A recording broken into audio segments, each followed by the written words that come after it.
Class 10th social science के बच्चों से दोस्तों मेरी आज बात हो रही है। आपके विश्वास के साथ आज से हम लोग सोशल साइंस के भी मोस्ट इंपॉर्टेंट क्वेश्चन जिनके आने के चांसेस सबसे ज़्यादा एग्जाम में वो लेकर आ गए हैं दोस्तों। शुरू करते हैं आज के सफ़र को दोस्तों। आप हैं मेरे साथ यानी कि आपके अपने वही पुराने दोस्त नितेश बजाज के साथ दोस्तों, आपके अपने यूट्यूब चैनल 1-to-1 क्लासेस पे बात करें social science exam board exam 2023 की दोस्तों। आज के इस वीडियो में दोस्तों हम लोग बात करने वाले हैं हिस्ट्री की हिस्ट्री में कौन कौन से क्वेश्चन आने वाले हैं और कौन कौन से क्वेश्चन सबसे ज्यादा बार या किस टाइप के क्वेश्चन सबसे ज्यादा बार आए हैं पिछले 10 सालों में। इस बार किस क्वेश्चन के आने के चांसेस हैं वो प्रोबेबिलिटी आपको बताऊंगा दोस्तों। शुरू करते हैं आज के सफर को दोस्तों।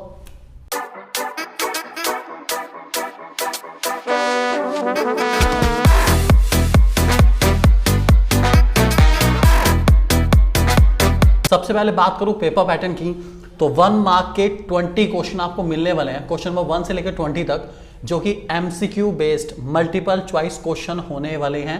आराम से अटेम्प्ट करना, सोच समझ के अटेम्प्ट करना। ये मल्टीपल चॉइस क्वेश्चन दोस्तों आपके ट्रू फॉल्स से रिलेटेड हो सकते हैं, फिलअप से रिलेटेड हो सकते हैं, असर्शन रीजन बेस्ड क्वेश्चन हो सकते हैं दोस्तों, ये मैच द फॉलोइंग हो सकते हैं और इवन करेक्ट द स्टेटमेंट वाले क्वेश्चन भी हो सकते हैं दोस्तों। ठीक है, उसके बाद क्वेश्चन नंबर 21 से 24 पूरे 4 क्वेश्चन आपको मिलेंगे जो कि 2 मार्क ईच होने वाले हैं। 2 नंबर का हर एक क्वेश्चन होगा।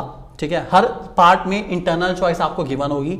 एमसीक्यू वाले पार्ट को छोड़ के 2 मार्क के क्वेश्चन हो चाहे 3 मार्क वाले हो 5 मार्क में हो, इंटरनल चॉइस आपको मिल जाएगी। अगले वाला पार्ट हमारा क्वेश्चन नंबर 25 से 29 तक जाएगा।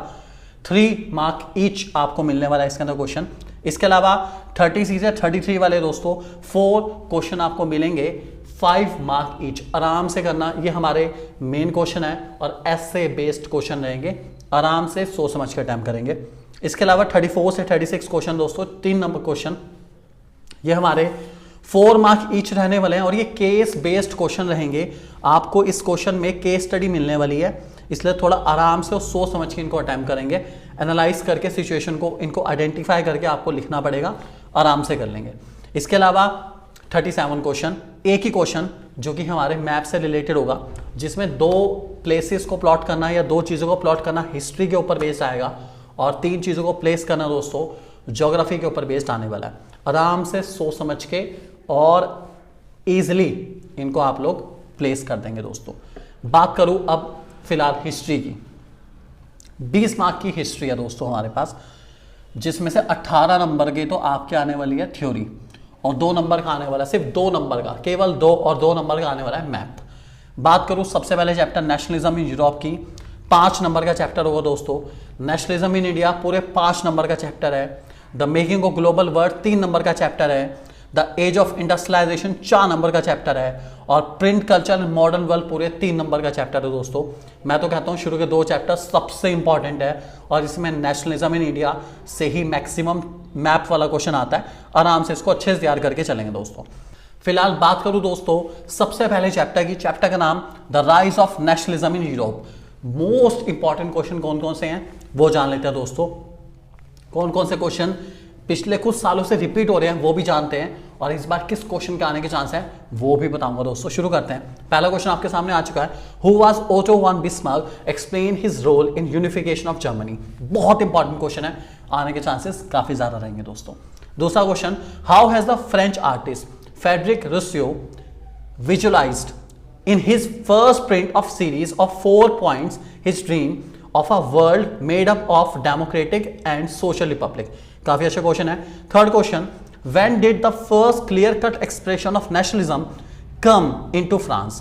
How did the French Revolution led to the transfer of sovereignty from the monarchy to a body of French citizen? Explain the 3 measures taken by the French revolutionaries in this regard। बहुत बढ़िया question है, तो बहुत बहुत बहुत अच्छा question है। Third question के आने के चांसेस काफी ज्यादा रहेंगे। Next, what changes did the Napoleon introduce to make the administrative system more efficient in the territories ruled by him. और क्वेश्चन का चेंज होकर वर्जन आ सकता है, explain any 4 provisions of civil Napoleon code. ध्यान रख के चलेंगे दोस्तों इस बात को। Next, why did nationalist tension emerge in Balkans, आपको बाल्कान्स के बारे में बहुत अच्छे से पता होना चाहिए। इसका एक रिलेटेड क्वेश्चन भी आ सकता है दोस्तों। Why was Balkans after 1871 the most serious source of nationalist tension in Europe? Explain 4 reasons. Next question, who was Giuseppe Mazzini? Explain his role in unification of Italy. भाई ये बंदा वैसे भी बड़ा इंपॉर्टेंट है और इसका रोल सबसे ज़्यादा इंपॉर्टेंट है, इसको बहुत बहुत बहुत अच्छे से करके चलना, ये पूछा जा सकता है दोस्तों। बहुत इंपॉर्टेंट क्वेश्चन है। क्वेश्चन नंबर 6 अच्छे से करके चलेंगे। Question number 7, briefly trace the process of unification of Italy, या फिर इसका चेंज वर्जन आ सकता है, explain the effort made by various personalities in the process of Italy unification. जो आपका केस बेस्ड क्वेश्चन आने वाला है ना, वो इस टाइप का भी आ सकता है कि आपको केस स्टडी या चैप्टर का एक पोर्शन दे दिया और उसमें किसी इंसान का नाम इनमें से मिल गया, चाहे वो किसी मसीनी हो गया, काउंट कैमिलियो, कोई भी नाम आ गया और आपसे पूछ लगे इसके बारे में नोट लिखो, तो इस टाइप का क्वेश्चन भी आ सकता है। और इसके अंदर जो role of women in national struggle है वो वैसे भी मोस्ट इंपॉर्टेंट रहा है, अच्छे से करके चलना, काफ़ी ज़्यादा चांसेस रहते हैं वुमेन रिलेटेड क्वेश्चन आने के, ध्यान रखेंगे दोस्तों। और खासकर हिस्ट्री से तो बहुत ही इंपॉर्टेंट है, अच्छे से करेंगे दोस्तों। इसमें आपको कौन कौन से नोट याद करने हैं दोस्तों, आपके सामने आ रहे हैं। पहला गिस्पी मैज़िनी, उसके बाद Count Camillo de Cavour, the Greek war of independence, Frankfurt parliament और role of women in national struggle, अच्छे से करके चलेंगे दोस्तों इस पर्टिकुलर चैप्टर में। अगला चैप्टर हमारे पास नेशनलिज्म इन इंडिया। भाई बात चल रही है हमारे देश की, हमारे भारत की, मोस्ट इंपॉर्टेंट चैप्टर है और बढ़िया पेपर आएगा इस पर्टिकुलर चैप्टर में से। पहला question, what was the impact of first world war in India? क्या इम्पैक्ट पड़ा पता होना चाहिए, अच्छे से करके जाएंगे। दूसरा क्वेश्चन हमारा, why did Gandhi ji decide to launch a nation wide satyagraha against the proposed Rowlatt Act in 1919? Explain any 3 reason. भाई रॉलेट एक्ट होता क्या है एक तो ये पता होना चाहिए, और इसके अगेंस्ट में गांधी जी ने कैसे रिएक्शन दिया और क्या क्या करा, ये क्वेश्चन वैसे भी अपने आप इंपॉर्टेंट बन जाता है, इसको बहुत अच्छे से करके चलेंगे। Third question, mention 3 main proposal with reference to non cooperation movement as suggested by Mahatma Gandhi. कौन कौन से वो 3 प्रपोजल थे जो गांधी जी ने बताए थे नॉन कॉपरेशन मूवमेंट के खिलाफ, अच्छे से आपको आना चाहिए। Next question, question number 4, explain the effect of non cooperation movement on the economic front. Non cooperation movement के ऊपर क्वेश्चन आ सकता है, क्या इम्पैक्ट रहा इकोनॉमिक फ्रंट पे, सोशल फ्रंट पे, अवेयरनेस फ्रंट पे, क्या क्या हुआ उस पर्टिकुलर एक्ट में, आपको पता होना चाहिए। और कैसे कैसे लोगों के अंदर जागरूकता की भावना आई, ये काफ़ी अच्छा क्वेश्चन बनता है, आपको पता होना चाहिए दोस्तों। नेक्स्ट हमारे पास क्वेश्चन है, what were the factors responsible for gradual slow down of non cooperation movement? Question अच्छा है, क्यों नॉन कॉपरेशन हल्के हल्के हल्के हल्के कम होता चला गया या हाथ से फिसलता चला गया सारा का सारा, क्यों? क्वेश्चन आ सकता है। अगला क्वेश्चन दोस्तों, plantation workers too had their own understanding of Gandhi ji's notation of swaraj. आपको बताना है प्लांटेशन वर्कर्स के अपने माइंड में कुछ सोच विचारधारा थी स्वराज को लेके, क्या थी आपको पता होना चाहिए दोस्तों। इसी से रिलेटेड क्वेश्चन आपके सामने लिखा रहा, पढ़ना चाहे उसको भी पढ़ सकते हैं। अगला question, question number 7, why did Mahatma Gandhi perceive salt as a powerful symbol that could unite the nation? बहुत बढ़िया क्वेश्चन है, मुझे लगता है ये क्वेश्चन 2 मार्क में आने का चांसेस बहुत ज़्यादा है, बहुत ज़्यादा लेंदी नहीं है, क्वेश्चन छोटा सा है, आंसर भी छोटा सा है, अच्छा सा करके चलेंगे तो आप आराम से इसको आंसर दे सकते हैं दोस्तों। 2 मार्क के लिए बिल्कुल एक्यूरेट है ये, अच्छे से करेंगे इसको। अगला, who led the business community during the civil disobedience movement? How did the community provide a big boost of the movement? काफी अच्छा क्वेश्चन है, अच्छे से करके चलेंगे दोस्तों। इसी में दोस्तों सबसे ज्यादा क्वेश्चन हमारे इसी चैप्टर से है, क्योंकि इंडिया से रिलेटेड है चैप्टर, तो ऑब्वियसली बात है इससे क्वेश्चन बहुत ज्यादा रेज्ड हुए हैं पिछले कुछ सालों में, और पिछले कुछ साल में इसकी वेटेज थोड़ी कम हुई है, लेकिन चैप्टर बहुत इंपॉर्टेंट है और हमारे इंडिया की हिस्ट्री को एक बहुत ब्रीफली डिस्क्राइब करा गया, इसलिए बहुत अच्छा चैप्टर है, अच्छे से करके चलेंगे। What was satyagraha? Explain some of the satyagrahas launched by Gandhi ji. Gandhi ji ने कौन कौन से सत्याग्रह लॉन्च करे आपको पता होने चाहिए। What were the circumstances which led to the खिलाफत and non-cooperation movement? भाई बहुत बढ़िया क्वेश्चन है, क्वेश्चन नंबर 10 आने के चांसेस बहुत ज़्यादा हैं। खिलाफत मूवमेंट क्या है और नॉन कॉपरेशन मूवमेंट क्या है, अच्छे से करेंगे, बहुत बढ़िया क्वेश्चन रहेगा, अच्छे से करके चलो, फायदे में रहोगे डेफिनेटली।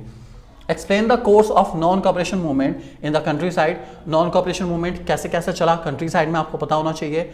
नेक्स्ट क्वेश्चन है, explain the major factor which promoted the sense of nationalism in the Indians. कैसे कैसे इंडियंस में नेशनलिज्म की भावना बढ़ती गई और बढ़ती गई। Question number 13, describe various problem in unifying people in India by the end of 19th century. कैसे लोगों को यूनाइटेड करने में हेल्प मिली, काफी अच्छा क्वेश्चन है, नेक्स्ट क्वेश्चन दोस्तों, क्वेश्चन नंबर 14 आपके सामने आ गया है। Explain the contribution of various groups in the civil disobedience movement. आपको बताना है सिविल डिसोबीडियंस मूवमेंट में अलग अलग ग्रुप्स का क्या रोल रहा है, ये आपको पता होना चाहिए दोस्तों। काफी इंपॉर्टेंट क्वेश्चन आप लोगों के लिए, अच्छे से करके चलेंगे दोस्तों इस क्वेश्चन को। नेक्स्ट चैप्टर हमारा the making of global world, chapter 3। पहला सवाल, India played a crucial role in the late 19th century world economy, explain giving example. बहुत अच्छा क्वेश्चन है। इंडिया कैसे बहुत इंपॉर्टेंट रोल प्ले करता था पूरे वर्ल्ड के लिए, आपको पता होना चाहिए दोस्तों। दूसरा question, why did most of the developing nation organise themselves as a group of 77 और G77। अच्छा क्वेश्चन है, पूछा जा सकता है दोस्तों। Next, how did silk route link the world, explain with 3 suitable example. Silk route के बारे में आपको बताना है, पता होना चाहिए। और नेक्स्ट क्वेश्चन है, explain the impact of scrapping of the Corn Laws. Corn Laws की स्क्रैपिंग का मतलब क्या है, आपको पता होना चाहिए दोस्तों। Next, analyse the impact of Great Depression of USA. ये हमारा काफी इंपॉर्टेंट क्वेश्चन है, इसके आने के चांसेस थोड़े ज्यादा है। ग्रेट डिप्रेशन ऑफ यूएसए से क्या इंपैक्ट रहा पूरे वर्ल्ड पर और इंडिया पर पर्टिकुलरली, काफी अच्छा क्वेश्चन है, अच्छे से करके जाएंगे दोस्तों। इसके अलावा ब्रेटन वुड एग्रीमेंट क्या है, इसको अच्छे से करेंगे।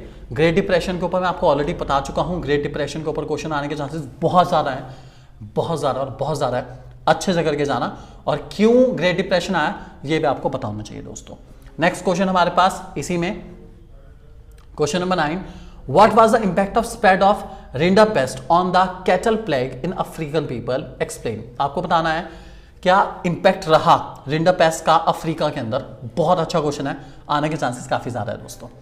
नेक्स्ट हमारा the age of industrialisation chapter से कुछ मेन क्वेश्चन, जो क्वेश्चन मैंने आपको बताया दोस्तों वो शॉर्ट में, लॉन्ग में, वेरी शॉर्ट में कहीं ना कहीं आपको नजर आने वाले हैं और फॉर श्योर आएंगे, पक्की बात है, लिख के ले लो दोस्तों। Next question, the age of industrialisation. पहला सवाल, what were the problems of Indian weavers at the early 19th century. Indian weavers को क्या क्या प्रॉब्लम फेस करनी पड़ी थी, अच्छा क्वेश्चन है, अच्छे से करके चलेंगे दोस्तों। दूसरा क्वेश्चन हमारे पास, why was a jobber employed, how did jobber misuse his position and power, explain. Who was jobber, explain his function. Jobber कौन थे, उनका फंक्शन क्या था, आपको पता होना चाहिए। Third question, the modern industrialisation could not marginalize the traditional industries in England, explain the example with any suitable arguments। आपको बताना है इंडस्ट्रियलाइजेशन जो है वो ट्रेडिशनल इंडस्ट्रीज को कैसे मार्जिनलाइज नहीं कर पाया, क्यों नहीं कर पाया, आपको पता होना चाहिए दोस्तों। काफी अच्छा क्वेश्चन है, अच्छे से करेंगे इस बात को। Next, the process of industrialisation brought with the miseries for the newly emerged class of industrial workers, explain। Question 5, describe the lifestyle of Britain workers of the 19th century। और next question, the port of Surat and Hooghly was declined by the end of 18th century, explain the impact of First World War on the Indian industries। ये एक अच्छा question बन सकता है दोस्तों। Question number 7, explain the impact of First World War on Indian industries। अच्छा question है, आने के चांसेस रह सकते हैं दोस्तों। और नेक्स्ट क्वेश्चन हमारे पास, question number 8, how did the world war prove to be a boon to the Indian industries. कैसे हमारे लिए वर्ल्ड वॉर का इंपैक्ट रहा, आपको पता होना चाहिए। Question number 9, consumers are created through advertisement, support your statement with 3 suitable example. Question काफी अच्छा है, कैसे एडवर्टीजमेंट के थ्रू मैं कंज्यूमर क्रिएट कर सकता हूं, कंज्यूमर्स को अट्रैक्ट कर सकता हूं प्रोडक्ट की तरफ। बहुत बढ़िया क्वेश्चन है, इसका आने के चांसेस दोस्तों काफी रह सकते हैं, इसको अच्छे से करके चलेंगे दोस्तों। चैप्टर नंबर 5, चैप्टर का नाम print culture and the modern world. दोस्तों बहुत बढ़िया और बहुत सिंपल चैप्टर, इससे भी काफी क्वेश्चन आने के चांसेस रहेंगे दोस्तों हमारे। ये चैप्टर हमारा वैसे तो बहुत ज्यादा नंबर का नहीं है, केवल 3 मार्क का है, लेकिन इसके कुछ मेन क्वेश्चन बता दूं। पहला, इसमें से MCQ ज्यादा आएंगे या 2 नंबर का एक क्वेश्चन आ सकता है। Which of the oldest printed book of Japan का ओल्डेस्ट प्रिंट कौन सा था, 95 थीसिस क्या होते हैं, अर्लियर बुक प्रिंटेड कौन कौन सी थी, मेन फीचर बता दीजिए फर्स्ट प्रिंटेड बाइबल के, ठीक है, हैंड रिटन मैन्युस्क्रिप्ट कैसी हुआ करती थी, ठीक है, वुडन ब्लॉक मेथड क्यों पॉपुलर हुआ यूरोप के अंदर, ये सब क्वेश्चन आने के चांसेस ज़्यादा रहते हैं। इसके अलावा कुछ China, how did China remain the major producer of printed material for a long time. China ने कैसे अपनी मोनोपोली मेंटेन करी प्रिंटिंग के अंदर। कुछ करेक्टरिस्टिक बताने आपको जापान की प्रिंटिंग के बारे में, ठीक है। उसके बाद प्रिंट कल्चर यूरोप में कैसे प्रमोट हुआ, प्रिंटिंग प्रेस किसने डेवलप करी। उसके बाद जॉन गुटनबर्ग, ऑब्वियसली बात है, पता ही आपको, उनका क्या रोल रहा प्रिंटिंग की हिस्ट्री के अंदर। इसके अलावा कुछ इंपॉर्टेंट क्वेश्चन जो लॉन्ग में आ सकता है, 3 मार्क का क्वेश्चन जो आ सकता है डायरेक्टली, वो आ सकता है दोस्तों। Mention some of the innovations which have improved the printing technology after 17th century. How did print help connect communities and people of different part of India, और printing played a major role in the shaping of Indian society in the 19th century, explain by giving example। ये कुछ question है दोस्तों जो काफ़ी important है, इनको जितना अच्छे से करके चलेंगे उतना आने के चांसेस ज़्यादा रहेंगे। और इसमें जो लास्ट टॉपिक जो मैं कहूँगा सबसे ज़्यादा इंपॉर्टेंट मुझे नज़र आता है दोस्तों, वो रहेगा हमारा वर्नाकुलर प्रेस एक्ट। क्या हुआ, क्या था और क्या इम्पैक्ट रहा इसके, काफ़ी अच्छा क्वेश्चन है, अच्छे से करके जाएंगे दोस्तों। और लास्ट क्वेश्चन है what was an accordion book, describe any two features of hand printing in China. ये थे दोस्तों कुछ हिस्ट्री से रिलेटेड मोस्ट इंपॉर्टेंट क्वेश्चन जिनकी बात हुई दोस्तों आपके साथ हमारी। उम्मीद है इनसे रिलेटेड बहुत सारे क्वेश्चन आपको मिलेंगे। ऑल द बेस्ट एग्जाम के लिए, अच्छी तैयारी करिए। अगले वीडियो में दोस्तों मैं आपको बताने वाला हूँ पॉलिटिकल साइंस के मोस्ट इंपॉर्टेंट क्वेश्चन। बने रहिए हमारे साथ आपके अपने यूट्यूब चैनल 1-to-1 क्लासेस पे। अभी सब्सक्राइब करिए अपने चैनल को दोस्तों।